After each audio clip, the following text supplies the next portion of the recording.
দিশাহীন অবস্থার দরুন এই দেশে বারবার দর্শন হচ্ছে। শিক্ষাঙ্গন, রাস্তাঘাট, বাড়িঘর কোনো জায়গায় নিরাপদ নয়।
একের পর এক বাবাকে ভাই বোনকে 100 বছর নয় 0 বয়স থেকে 100 বছর পর্যন্ত তাদের দর্শন করা হচ্ছে। দিশাহীন থাকাকালে আমি সরকারকে তথ্য আহ্বান করব, আমাদের ফিরে দেন। প্রাইম মিনিস্টার বলবো আমি একজনে সত্য হচ্ছে এর প্রতিরোধ করুন। তাই নয়, একের পর এক নিকান্তনা করে যাচ্ছে। শুধু আমাদের দেশে বিচার নাই, অন্যান্য বহির্বিশ্বে 20 বছর 10 বছর করে তার কারাদণ্ড বিচার রয়েছে। কোন কোন দেশে এর ক্রস ফায়ার বিচার রয়েছে। আমরা এর ক্রস ফায়ার বিচারের দাবি করে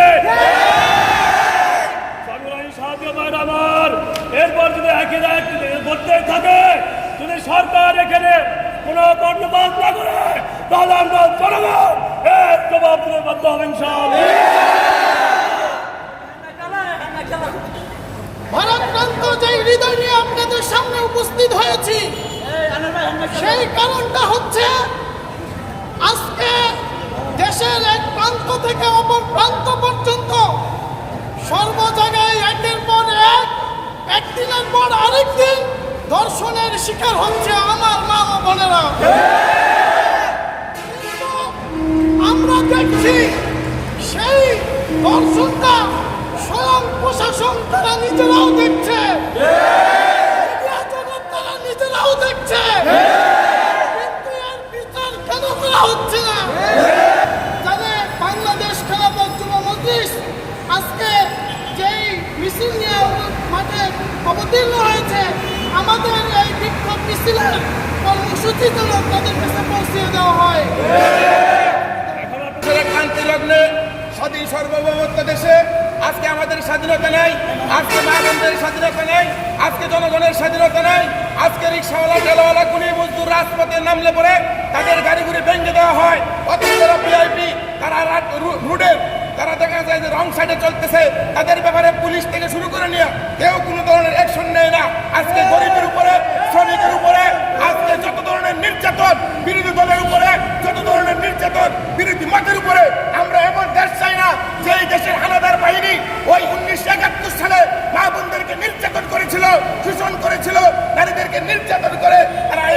দেশের কলঙ্ক এঁকে দিয়েছিল। আজকে স্বাধীন সার্বভৌমত্ব দেশ, যেই দেশের দেবতাপ থেকে তেতুলিয়া, রূপসা থেকে পাতুরিয়া, বাংলার সমস্ত মানুষ একটি দেশকে স্বাধীন করে হানাদার বাহিনীর থেকে এই দেশকে মুক্ত করার পরেও আজকে দেশ স্বাধীনতার দেশে 50 বছর পরেও আমাদের মা বোনেরা, কলেজের ছেলেরা, মেয়েরা নিরাপদে তারা কলেজে যাইতে পারে না, রাস্তায় চলতে পারে না।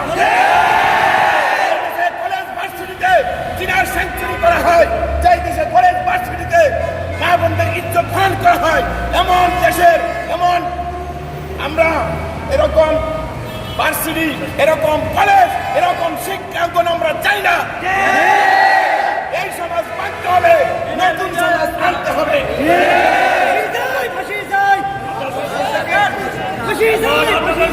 যে দেশের শিক্ষামন্ত্রী একজন নারী, যে দেশের স্পিকার একজন নারী, যে দেশে এই দেশের সর্বোচ্চ চেয়ারে যে আসন করে সে একজন নারী। কিন্তু আমরা জিজ্ঞাসা করতে চাই, এই নোয়াখালীতে আমার বোনের ইজ্জত হরণ করে, তাকে বিবস্ত্রহীন করে, তাকে ভিডিও ধারণ করে, এই ভিডিও ভাইরাল করে এই জাতিকে একটা কলঙ্ক জাতি হিসেবে প্রতিষ্ঠিত করতেছে। আমরা এই যুব মুসলিম এই সম্মেলন থেকে জানা দিতে চাই, এই দর্শকদের শুধু গ্রেপ্তার করলেই চলবে না, দৃষ্টান্তমূলক আমরা ফাঁসি দাবি করতেছি। আগামী দিনে আমাদের মুরব্বীরা কর্মসূচি দিবে, এই কর্মসূচিতে আমরা অংশগ্রহণ করবো ইনশাআল্লাহ।